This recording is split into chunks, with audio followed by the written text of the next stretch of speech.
September 3rd, 1944, Belgium. A lone American captain bursts from cover and sprints across an open field, straight into German fire. Grenades clenched in his hands. A machine gun nest dead ahead. No hesitation, no cover, just raw momentum. He should not be here. 6 weeks earlier, he was lying in a hospital bed in England, his leg shattered by a tank shell. 2 weeks ago, he was hitchhiking across France, on foot, by truck, however he could, just to get back to his men. Now he's 50 yards from the enemy. 40, 30, the machine gun locks onto him. A burst of fire rips through his neck. The captain collapses. His men drag him into a shallow ditch as bullets snap overhead. A chaplain appears out of nowhere, drops to his knees, and begins last rites. Everyone believes they are watching a man die. But this is Matt Urban. And Matt Urban has been shot before. Again and again, every time he comes back. The Germans have a word for soldiers like him. They call them ghosts. By the end of World War II, Matt Urban will be wounded 7 times. He will earn 29 medals for valor. By some counts, more than Audie Murphy. Murphy will become famous. Urban will disappear. For 35 years, no one will know his story. The officer who recommended him for the Medal of Honor will be killed in combat. The key witness will be captured by the Germans. The paperwork will vanish, and Matt Urban will go home. He'll settle in Michigan, become a recreation director, coach boxing, live quietly, say nothing, until one day in 1980, when the phone rings. The White House is calling. President Jimmy Carter has a message. You are the greatest soldier in American history. This is his story. Matt Urban was born in Buffalo, New York in 1919, the son of Polish immigrants, raised in a working-class neighborhood near the railroad yards. From the beginning, he was a fighter. At East High School, he played football and ran track. But boxing was where he truly belonged. The discipline, the pain, the rule that when you get knocked down, you stand back up. That lesson would define his life. At Cornell University, Urban became boxing champion in 3 different weight classes. A childhood friend later said, whatever he did it 100%. That was Matt Urban, always all in. When Pearl Harbor was attacked in December 1941, he didn't hesitate. Urban was commissioned as a 2nd lieutenant and assigned to the 60th Infantry Regiment, 9th Infantry Division. His war was about to begin. November 1942, Operation Torch, the Allied invasion of North Africa. Urban's division was entering combat for the first time. But there was a problem. Urban was ordered to stay aboard the ship. His assignment, recreation officer, organize entertainment, keep morale up, while his men were storming the beaches and dying under fire. Urban refused. His colonel threatened him with a court-martial. Urban didn't care.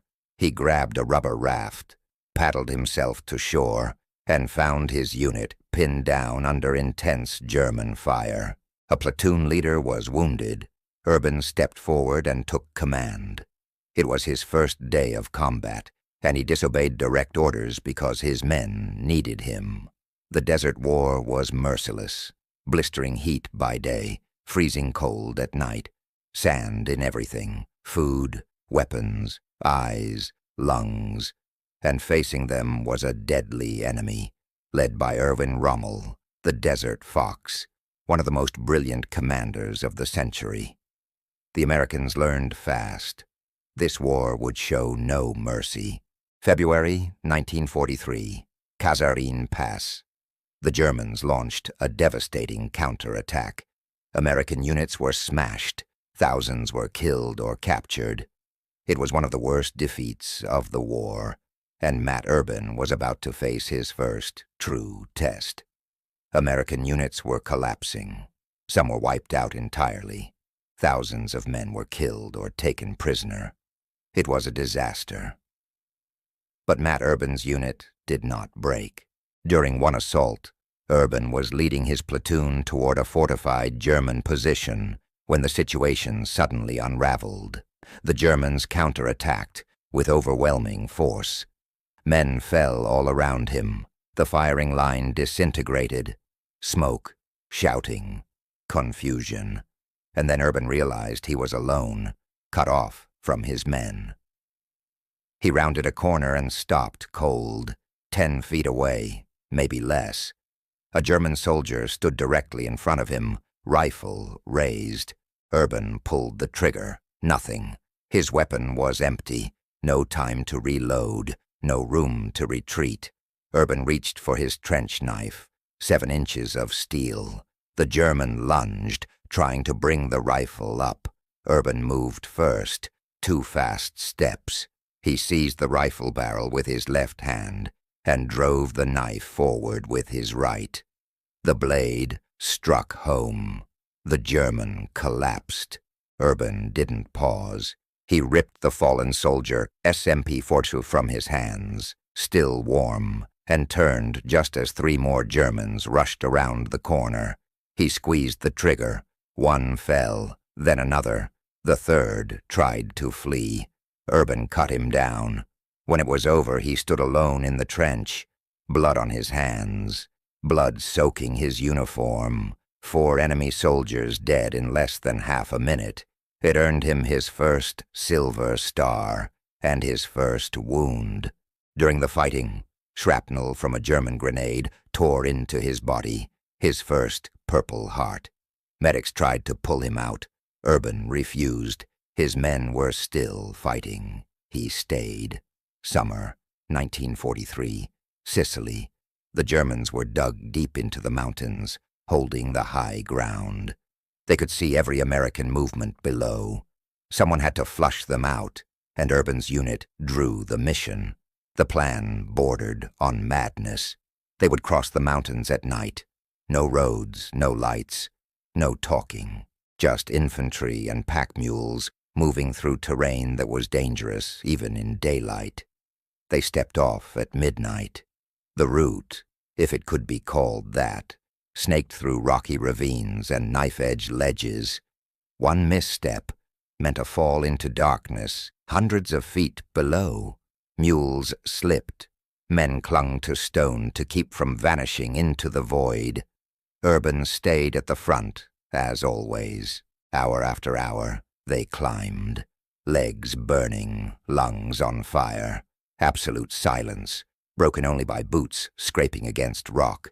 At one point, they passed within 50 yards of a German observation post. No one breathed. The Germans never heard them. At dawn, Urban's men emerged behind enemy lines. The Germans were eating breakfast, weapons stacked, helmets off. They never expected an attack from the mountains. They never got the chance to respond. Urban earned his 2nd Silver Star in the fighting around Troina, one of the bloodiest battles of the Sicily campaign. For 33 brutal days, the 9th Infantry Division fought for that town. Street by street, house by house, every inch contested. By the time Sicily fell, Matt Urban had established himself as one of the most capable officers in the division. He was promoted to captain, but Sicily was only a rehearsal. The real test was coming. June 1944, Normandy. Urban and the 9th Infantry Division came ashore on June 11th at Utah Beach and stepped straight into a nightmare. The hedgerows. The French countryside was carved into thousands of small fields, each boxed in by massive hedges growing atop ancient stone walls. These weren't bushes. They were 6 feet tall, thick, impenetrable, and the Germans had turned every single one into a fortress. American troops would push across one field, only to be shredded by machine gun fire from the next hedgerow. Take that position, and another waited 50 yards beyond it. Then another and another. Every field cost blood. Every hedgerow was a fight to the death. The officers suffered the most. Leading from the front meant dying at the front. This is where Matt Urban became a legend. Near the village of Revigny, France, Urban's company was advancing when German armor appeared.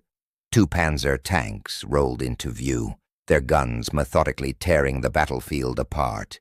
Trees vanished, earth exploded, American soldiers were being killed where they lay. The company was pinned down, helpless. A bazooka team crawled forward. The gunner lined up his shot. He never fired. A German bullet struck him first. He dropped instantly. The bazooka slid from his hands into the dirt. Urban didn't pause. He ran, straight through machine gun fire. He seized the bazooka from the dead man, grabbed an ammo carrier and shouted, "Follow me." Then he dropped low and began crawling through the hedgerows as bullets cracked overhead and tank guns thundered. Men screamed. The ground shook. Urban kept moving. He crawled close enough to see the rivets in the armor, close enough to smell diesel exhaust. Then he stood up, completely exposed. The tank commander saw him and tried to swing the turret. Too late. Urban fired. The rocket slammed into the tank just below the turret ring, the weakest point. The explosion tore the vehicle apart. Fire and smoke burst from every hatch. The crew never escaped. Urban was already reloading. The second tank tried to reverse, tried to run. Urban stepped forward, aimed, and fired again. Direct hit. The second Panzer exploded. His men stared in disbelief. Their captain stood alone in the open, under enemy fire, having destroyed 2 German tanks by himself. The Americans surged forward behind him. But the day wasn't finished. Later that same afternoon, near the village of Orléans, a 3rd German tank spotted Urban. Its 37mm gun swung toward him. Urban raised his weapon, but this time he was too slow. The shell struck his left leg. The impact was catastrophic, like being hit by a speeding vehicle. Bone shattered. Blood poured out. Urban collapsed. His men rushed to him, trying to drag him to safety. Urban fought them off. "I'm not leaving." They rigged a stretcher so he could sit upright, and for the rest of that day, and deep into the night, Matt Urban commanded his company while being carried by his own men, his leg destroyed, still issuing orders under fire. The next morning, the attack resumed. Urban was still in command, still on the stretcher. Then a German sniper found him. The bullet tore through his right forearm, 2 devastating wounds in 2 days. Only then, only when he physically could no longer hold a weapon, did they finally evacuate him. He was shipped to a hospital in England. Everyone assumed this was the end of Matt Urban's war. They were wrong. For 6 weeks, Urban lay in that hospital bed. His leg healed slowly, imperfectly. The damage was severe. Some days he needed a cane. Some days he couldn't walk at all. Doctors told him his fighting days were over. He would likely be sent home, a disability discharge, maybe a desk job. Then he saw the newspapers. The headlines were merciless. Heavy casualties in Normandy. 9th Infantry Division suffering massive losses. Officer shortage critical. His men were dying in those hedgerows. Experienced leaders were gone. Lieutenants were commanding companies. Sergeants were leading platoons. And Matt Urban, one of the most battle-hardened officers in the division, was stuck in a hospital bed across the channel. He knew what that meant, and he knew what he was going to do next.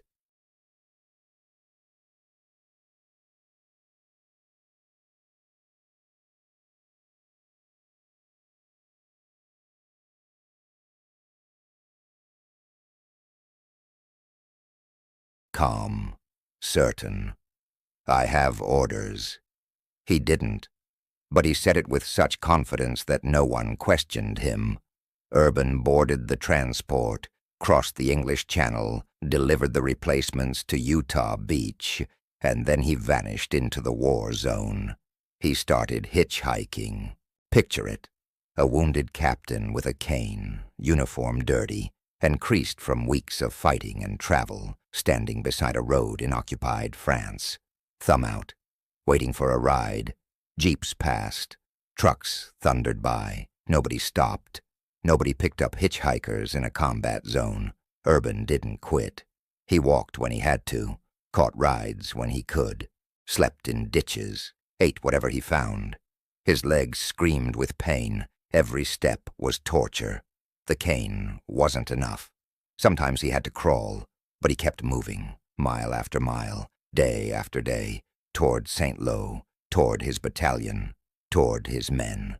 On July 25, 1944, at 11:30 in the morning, Matt Urban staggered into the command post of the 2nd Battalion. He was filthy, hollow-eyed, barely able to stand. His commanding officer looked up and froze. "Urban, what the hell are you doing here?" Urban straightened, threw his cane aside. "I came back, sir," he said. "Where do you need me?" He had arrived on the first day of Operation Cobra, the Allied breakout from Normandy. That morning had begun with the largest aerial bombardment of the war. Thousands of American bombers, B-17s, B-24s, fighter bombers, hammered the German lines. The ground shook for miles. The sky turned black with smoke. And then the infantry advanced. Urban moved forward to find his company. What he found was chaos. His men were pinned down in an open field, taking fire from multiple directions. German machine guns had the area locked in. Every time a soldier lifted his head, bullets snapped past. 2 American Sherman tanks, assigned to support the attack, had already been destroyed. Their wrecks burned in the field, thick black smoke pouring into the sky. But one tank remained, a Sherman M4, maybe 70 yards away. The tank itself was intact, but the crew was gone. The commander and gunner were dead. Only the driver remained. Urban could see the hatch moving slightly. The kid was alive, but frozen, paralyzed by fear. The tank wasn't moving. If someone could reach that tank, the German line could be broken. But the ground between Urban and the Sherman was completely exposed. No cover, no concealment, and German machine guns had it zeroed in. 3 men had already tried to cross that field. 3 men now lay dead. Urban took it all in. He was still wounded. His leg had barely healed. He'd walked with a cane for 6 weeks. He looked at his men, pinned down, bleeding, waiting for death to find them. Then he made his choice. He threw away his cane, and he ran. The first German machine gun opened fire instantly. Bullets tore into the dirt around his boots. Urban kept going. 30 yards. His wounded leg screamed with every step. He ignored it. 20 yards. A second machine gun joined in. Tracers slashed past his head. He stumbled, ducked, and kept moving. 10 yards. Urban reached the tank and slammed his hands onto the hull.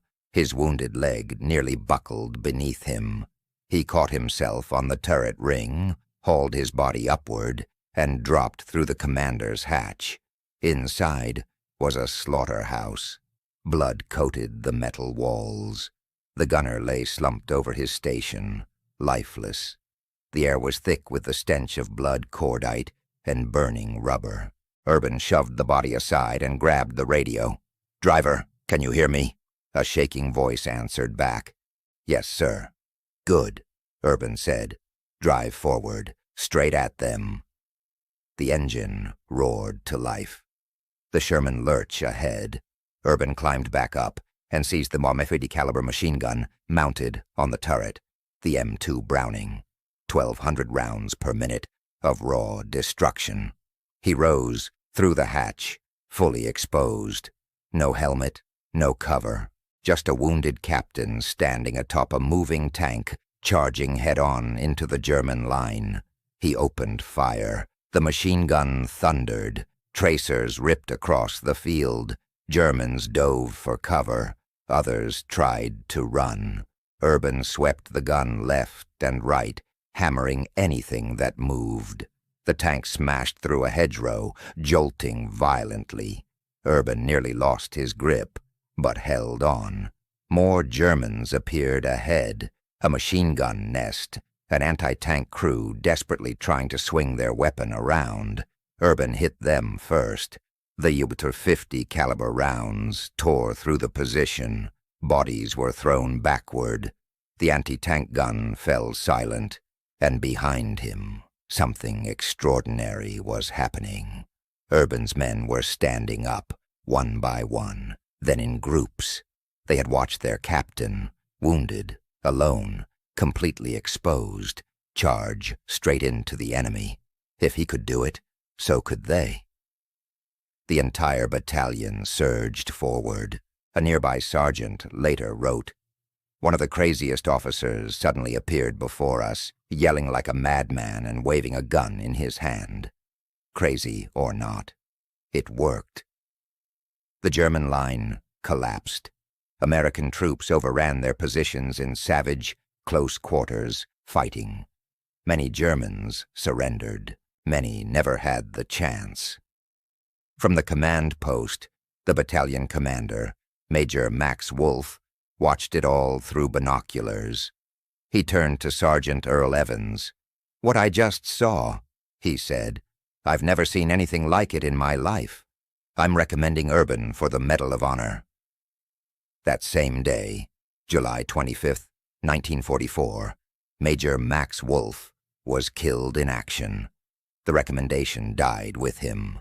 Sergeant Earl Evans was captured weeks later and spent the rest of the war in a prison camp, August the 2nd, 1944. Shrapnel slammed into Urban's chest, missing his heart by inches. He refused evacuation, August 6th, 1944. The battalion commander was killed. Urban took command of the entire 2nd Battalion, still wounded, still leading from the front. August 15th, 1944. More shrapnel, this time in his back. Again, he refused to leave. His men had a nickname for him now, the Ghost. The Germans had been using it for weeks, because no matter how many times they hit him, he kept coming back. Then came Belgium, the Meuse River, a critical objective. If the Allies could cross it, the road into Germany lay open. The Germans understood that better than anyone. Urban's battalion was ordered to force a crossing near a small village. When they arrived, the enemy was waiting. Machine guns covered every approach. Mortars were pre-registered on the riverbanks. Artillery observers sat ready on high ground, watching every movement. The trap was set. Artillery observers watched from the high ground, ready to rain fire on anything that moved. The first American unit that tried to cross the river was torn apart. The second was pinned down before it ever reached the water. Bodies piled up. The assault ground to a halt. Matt Urban could have stayed back. He was the battalion commander now. He had a radio. He could have run the fight from cover. But Matt Urban was not that kind of officer. He left the command post and moved forward under fire, crawling through ditches, sprinting between shell craters, bullets snapping past his head. He reached the forward line and found his men trapped in a field. They couldn't advance. They couldn't retreat.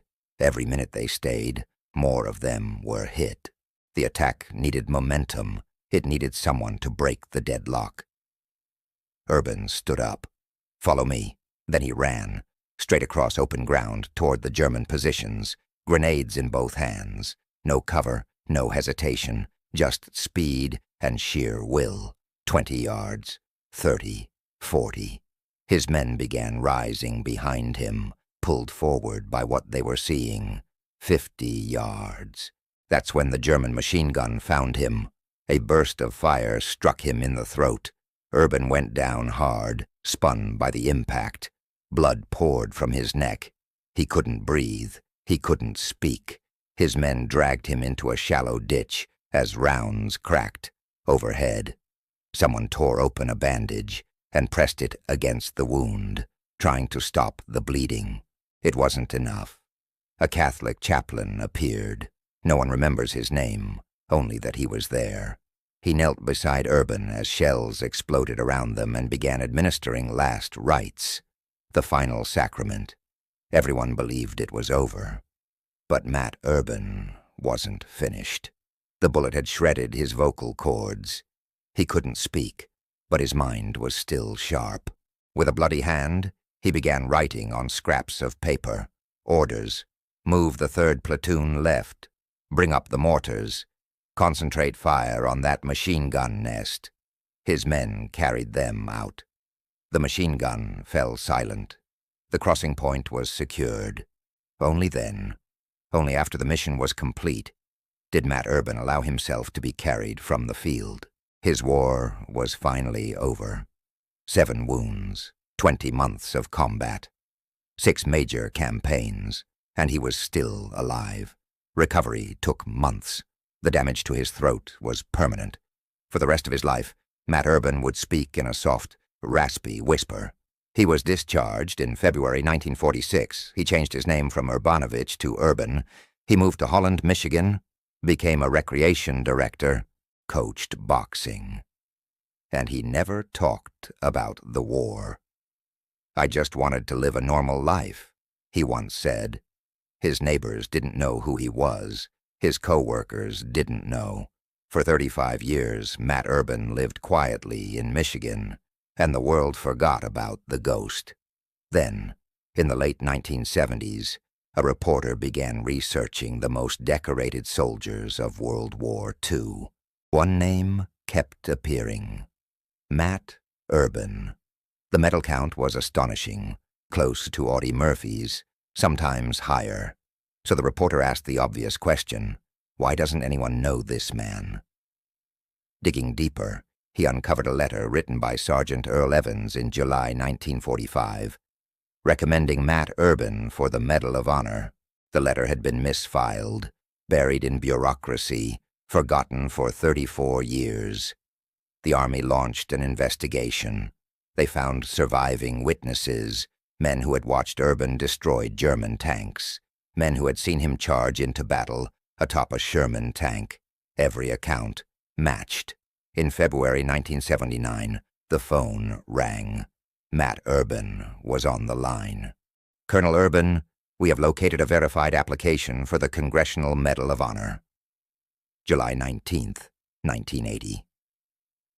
Matt Urban stood in the White House before President Jimmy Carter. He was 60 years old now. His hair had gone gray. His voice, still damaged by a German bullet, was a quiet, raspy whisper. Around him stood men he had fought beside in Normandy's hedgerows, hardened veterans. Many of them were crying. They had waited 36 years for this moment.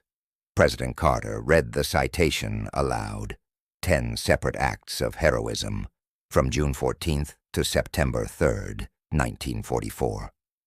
When he finished, the president looked directly at Urban. Matt Urban showed that moments of terrible devastation can bring out extraordinary courage. Carter said, "His actions remind this nation what freedom truly means." Then he paused. "You are the greatest soldier in American history." Matt Urban, the man who had never spoken about the war, struggled to hold back tears. And when you look at what he actually did, the words make sense. 7 Purple Hearts, 7 combat wounds in just 20 months, a leg shattered by a tank shell, an arm pierced by a sniper's bullet, shrapnel in his chest, inches from his heart, shrapnel buried in his back, a bullet through his neck that stole his voice. He destroyed 2 German tanks with a bazooka, standing alone in the open. He escaped a hospital in England and hitchhiked across France to rejoin his men. He climbed onto a tank and charged enemy positions while wounded. He refused evacuation so many times that both sides began calling him the Ghost. 29 medals for valor, the Medal of Honor, 7 Purple Hearts, 2 Silver Stars, 3 Bronze Stars, the Legion of Merit, French and Belgian decorations for bravery, and still, he waited 35 years for the Medal of Honor because the paperwork disappeared. Through all of it, through the blood, the pain, the war, and decades of silence, Matt Urban never bragged. He went home, coached boxing, lived quietly. That's what a hero looks like. Matt Urban died on March 4th, 1995, from complications tied to his wartime injuries. One final wound, one that even he could not overcome. He was 75 years old. He now rests in Arlington National Cemetery. Matt Urban once said, "I was just doing my job. My men were the real heroes." But here's the truth. On July 25th, 1944, a wounded captain, who should have been in a hospital bed in England, threw away his cane and ran through German machine gun fire to climb onto a tank. No one ordered him to do it. He did it because his men were dying. That choice defined everything that followed. The Ghost of Normandy, the man who couldn't be killed, the greatest soldier in American history. For 35 years, he walked among us as just another man, a coach, a recreation director, a quiet figure with a damaged voice. No one knew, and he never told, because to Matt Urban, heroism was never about medals. It was about your men, your mission, your duty, and when your men needed you, you showed up. Even if it meant hitchhiking across a war zone to do it. 7 wounds, 20 months of combat, 29 medals for valor. 35 years of silence. Lieutenant Colonel Matt Urban.